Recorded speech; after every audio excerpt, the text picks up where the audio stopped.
સુરત શહેરના સરથાણા વિસ્તારમાં લૂંટ અને મારામારીની ગંભીર ઘટના પ્રકાશમાં આવી હતી. પોલીસ સૂત્રોના જણાવ્યા અનુસાર કુખ્યાત ગુનેગાર મનીષ કુકરી અને તેના સાગરીતો મિતેશ ગાબાણી તથા ચિરાગ બોરડાની ધરપકડ કરવામાં આવી છે. ત્રણેય પર હત્યાની કોશિશ, લૂંટના ગુનાને તહેતલ કાર્યવાહી હાથ ધરવામાં આવી છે.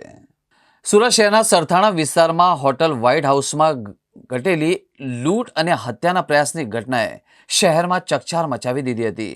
પોલીસને ગુનાની જાણ થતાં તુરત જ કાર્યવાહી કરતા ગંભીર કેસનો ભેદ ઉકેલી નાખ્યો હતો. 3 આરોપીઓ મનીષ કુકરી, મિતેશ ગાબાણી અને ચિરાગ બોરડાને ઝડપી પાડવામાં આવ્યા હતા. ત્રણેયની સામે ગંભીર ગુના નોંધવામાં આવ્યા છે, જેમાં લૂંટ, હુમલો અને હત્યાની કોશિશનો સમાવેશ થાય છે.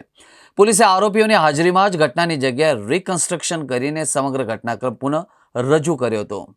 આ કાર્યવાહીથી આરોપીઓની ભૂમિકા સ્પષ્ટ બની હતી અને ગુનાની સચોટ વિગતો બહાર આવી હતી.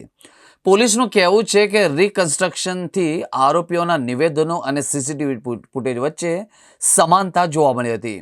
મુખ્ય આરોપી મનીષ કુકરી પહેલેથી જ પોલીસને ઓળખીતો શખ્સ છે અને તેના પર અગાઉ પણ અનેક ગુના નોંધાયેલા છે, જેમ કે ખંડણી, દુષ્કર્મના પ્રયાસો તથા હુમલામાં આરોપી મિતેશ ગાબાણી અને ચિરાગ બોરડા પર માઇનર ગુનાઓમાં સંડોવાયેલા રહ્યા છે અને ત્રણે સાથે મળીને શહેરમાં અવારનવાર ગુનાહિત પ્રવૃત્તિ કરતા હોવાની માહિતી પણ મળી રહી છે.